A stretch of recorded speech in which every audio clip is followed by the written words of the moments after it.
fata boxa ye kaso ye uyifate mu ntoki uhamagara Imana. Mana ndaguhamagaye kubw'umugabo wanjye, muhambure mu izina rya Yesu. Abazimu n'abadayimoni ba maraya bamuteje bamuvemo mu izina rya Yesu. Garura umugabo wanjye mu rugo, yumve ko ari ngiye gusa njyenyine mugore mwiza ubaho ku isi, wamuryohera muri byose. Mugarure. Urabyumva neza? Niba uri umugore usenga, ukaba usenga Imana y'ukuri, uba imbere y'Imana, ni gute ushobora kuyoberwa yuko umugabo waguca inyuma? Akaguca inyuma birenga inshuro 20, ariko utaregera ubimenya uvuga ngo urasenga. Impamvu nabivuze kino kintu, iyo umuntu asenga aba ari mu yindi si. Tuba dufite amaso y'umwuka n'ay'umubiri. Rero ay'umwuka hari uburyo Imana izi ikaganira natwe. Imana ishobora kuza ikaganira natwe mu nzozi, Imana ishobora kutwereka, Imana ifite uburyo ibigenza, ku buryo rero udashobora kugira gute kubura kumenya yuko umugabo wari kuguca inyuma. Hanyuma rero ngo se ubimenye wabikoraho iki mu gihe umugabo wari kuguca inyuma uri umuntu w'umusenzi? Ngiye kuvugana n'abantu b'abasenzi muri uyu mwanya, kuko abantu b'abasenzi tuba dufite uburyo tubana n'Imana bitandukanye n'undi muntu uwo ari we wese. Umuntu uwo wese udasenga ntago ashobora kubyumva. Ibi ngibi araza kunyumva ko ndi umusazi. Rero niba uri umugore usenga by'ukuri, ukaba ufite icyo kibazo cyo kudashobora kuba wahereza imibonano mpuzabitsina umugabo wawe buri munsi kandi ayishaka buri munsi, senga Imana iguhereza imbaraga, Imana iguhereza ubushobozi, Imana igutegure, hanyuma ushobore kuba wajya wihereza umugabo wawe buri munsi. Kuko imibonano mpuzabitsina n'ugiye umuhereza buri munsi, nko muri cya gitondo abyutse saa 11 agakora imibonano mpuzabitsina mbere yuko ari buze gusohoka, icyo gihe ntago azajya gushaka abandi bagore, azumva yuko umugore we amuhagije. Mukomere bantu banjye, ndabakunda cyane. Hanyuma nagira ngo mbabwire yuko hariho n'ibindi nkora, muri kubibona aho ngaho. Murabona yuko nkora amandazi, irindazi rimwe ni $1. Ushobora kuyakugezaho ahantu hariho hose uri, wowe ugomba kumbwira ati ndaha ndashobora gukoresha mailbox cyangwa ndashobora kuyakoherereza, ariko nkagucaginga delivery. Hanyuma noneho urabona yuko iyo utuye aha ngaha muri Georgia, nshobora no kugukorera salade, murazibona aho ngaho. Hanyuma nshobora no kugukorera fruit, murabona ibiciro bitandukanye aho ngaho. Munshyigikire kuri icyo kintu. Ndagira ngo mbabwire ngo ibiryo byakoreshwa n'amaboko ya Chantal biba biryoshye rwose nk'amandazi. Nababwira ngo abantu bose bajya bambwira ngo ameze nk'amandazi y'Inyamirambo, aba mu Rwanda n'abahabaye. Hanyuma n'abarundi nabo bakambwira yuko ameze nk'amandazi y'iwacu i Burundi. Ndagira ngo mbwire ngo n'amandazi aryoshye cyane. Ngaho rero munshorere. Hanyuma ku bantu bashaka yuko mbagira inama mu rugo rwabo ku giti cye, umuntu ku giti cye, ni ukuvuga ko ahamagara kuri izo nomero mubona aho ngaho nazibahaye. Arahamagara cyangwa akanyandikira kuri WhatsApp. Guhamagara ntago ari byiza, guhamagara reka ndongere mbisubiremo, guhamagara ntago ari byiza, ahubwo uranyandikira kuri WhatsApp tukumvikana gahunda. Mwabibonye aho ngaho ku isaha imwe ni $50. Bwa mbere duhura nkumva ikibazo ufite mu rugo iwawe, hanyuma nanone twadesida guhura bwa kabiri, ariho nkubwira yuko ugomba kugenda kuganiriza umugabo wawe cyangwa umugore wawe, kugira ngo bwa kabiri niduhura mube muri kumwe mwese mbagira inama hamwe. Isaha imwe ni $100. Nizere yuko bizabafasha cyane kunyishyura. No kubera ko bino bintu ntago mbikora nk'umuntu utari n'umwuga wanjye, mbikora professional. Nagiriwe amahirwe yo kubyiga, buri kintu icyo ari cyo cyose nza nkabahereza hano, ntago ari ibyo mba nikuriye mu mutwe wanjye. Ku mpano ndayifite yo kwigisha, ariko ibyinshi biva mu bitabo, biva mu byo nize. Ndabakunda cyane, mukomeze kunshyigikira. Hanyuma n'uwifuza nanone kugira icyo agomba gufasha Chantal Hakiza TV, abona yuko hari ikintu gikomeye cyane cyahindutse mu rugo rwe kubera Chantal Hakiza TV. Aho ngaho hari information zindi zitandukanye, aho ushobora kuba watanga ubufasha ufite, ushobora gutanga inama urashobora gutanga amafaranga niba uyafite, niba utayafite nabwo ntacyo bitwaye, ariko mukomeze kunshyigikira muri byose. Ndabakunda cyane. Yari Chantal Hakiza. Hello, amakuru yanyu, muraho, murakomeye. Nizere ko mumeze neza mwebwe n'imiryango yanyu. Iwacu turaho, turashima Imana nk'uko bisanzwe. Chantal Hakiza, mama w'abana 3, ndubatse, ntuye muri Amerika, muri leta ya Georgia, Atlanta, niho Imana indindiye njye n'umuryango wanjye. Hanyuma rero nizere ko mwagize ibihe byiza uyu munsi wa none. Ngiye kuza kugira ngo tugire uwo tugomba gusubiza, tugiye kumusubiriza hamwe. Ni ikibazo nabonye abantu benshi babajije. Rero ndagiraga ngo nze ngikoreho, ngira icyo ngomba kukivugaho.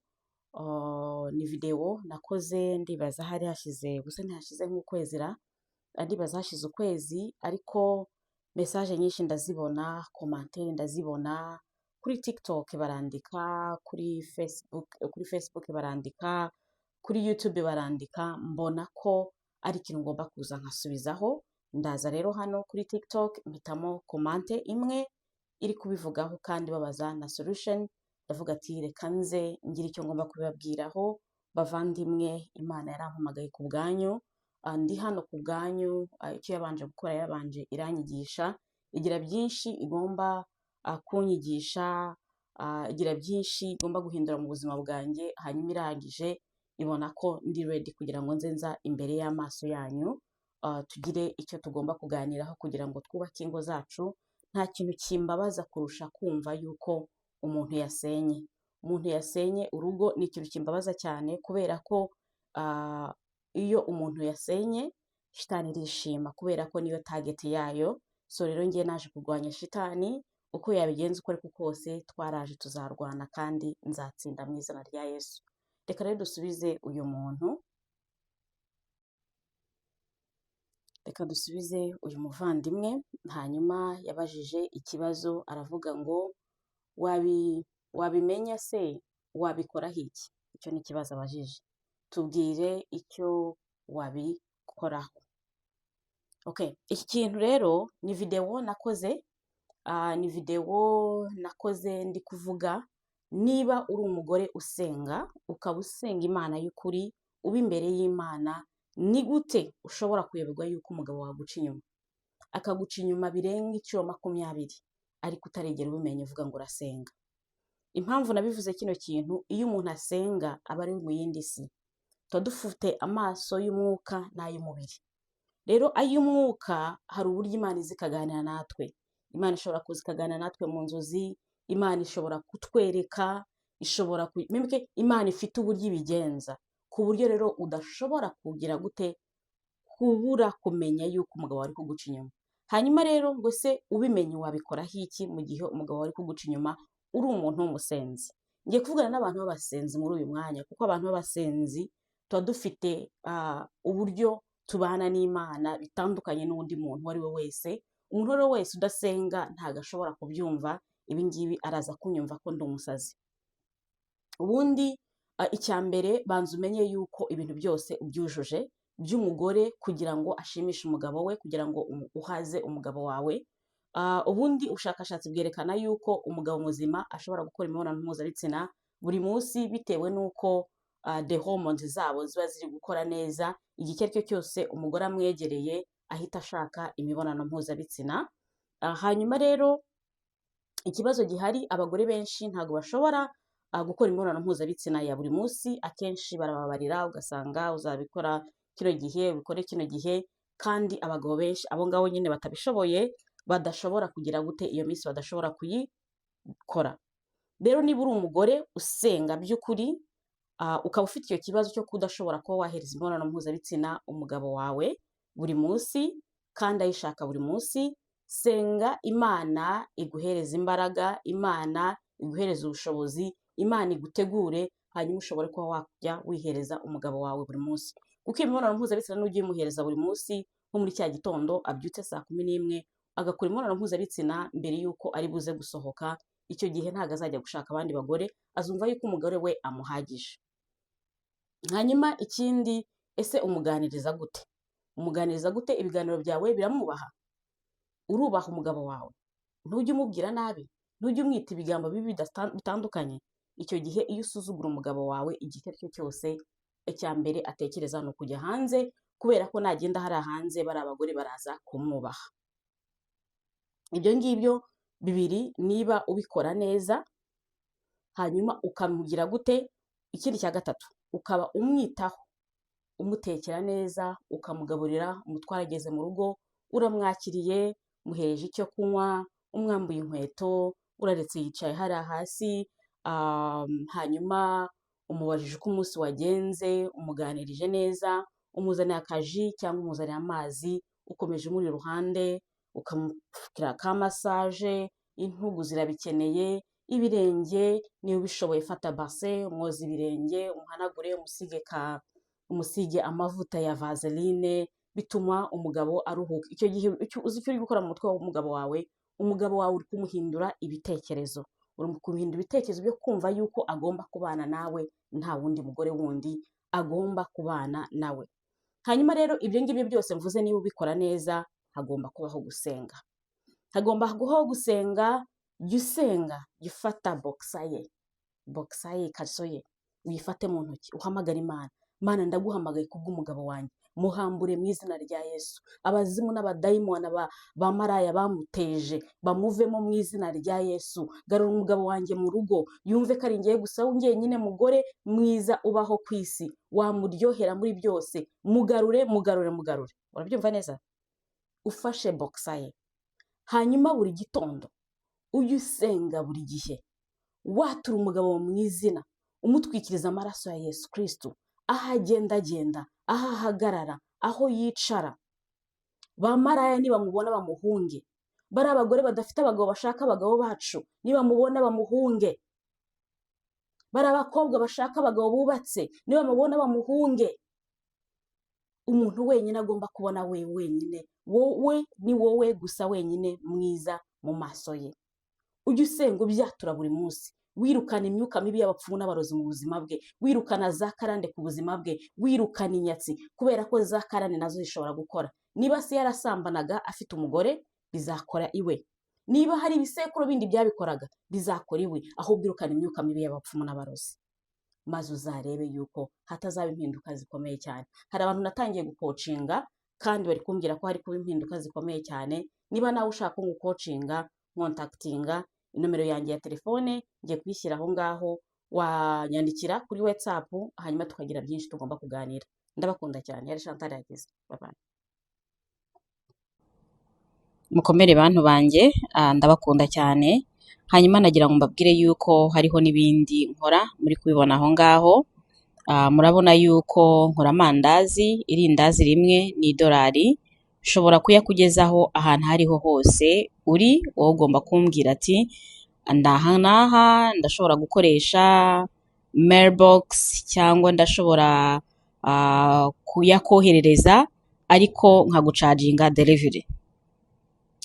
Hanyuma noneho urabona yuko iyo utuye aha ngaha muri Georgia, nshobora no kugukorera salade, murazibona aho ngaho. Hanyuma nshobora no kugukorera fruit, murabona ibiciro bitandukanye aho ngaho. Munshyigikire kuri icyo kintu. Ndagira ngo mbabwire ngo ibiryo byakoreshwa n'amaboko ya Chantal biba biryoshye rwose nk'amandazi. Nababwira ngo abantu bose bajya bambwira ngo ameze nk'amandazi y'Inyamirambo, aba mu Rwanda n'abahabaye. Hanyuma n'abarundi nabo bakambwira yuko ameze nk'amandazi y'iwacu i Burundi. Ndagira ngo mbwire ngo n'amandazi aryoshye cyane.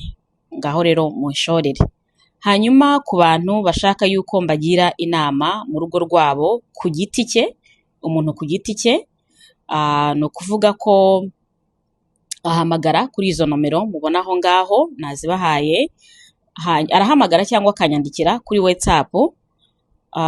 Guhamagara ntabwo ari byiza, guhamagara reka ndongere mbisubiremo, guhamagara ntabwo ari byiza, ahubwo uranyandikira kuri WhatsApp tukumvikana gahunda. Mwabibonye aho ngaho ku isaha imwe ni $50. Bwa mbere duhura nkumva ikibazo ufite mu rugo iwawe, hanyuma nanone twadesida guhura bwa kabiri ariho nkubwira yuko ugomba kugenda kuganiriza umugabo wawe cyangwa umugore wawe kugira ngo bwa kabiri niduhura mube muri kumwe mwese mbagira inama hamwe.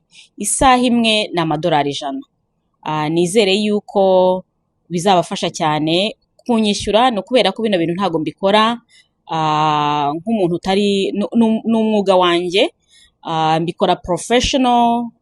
Nagiriwe amahirwe yo kubyiga, buri kintu icyo ari cyo cyose nza nkabahereza hano, ntago ari ibyo mba nikuriye mu mutwe wanjye.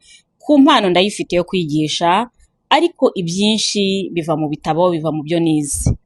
Ndabakunda cyane, mukomeze kunshyigikira. Hanyuma n'uwifuza nanone kugira icyo agomba gufasha Chantal Hakiza TV, abona yuko hari ikintu gikomeye cyane cyahindutse mu rugo rwe kubera Chantal Hakiza TV.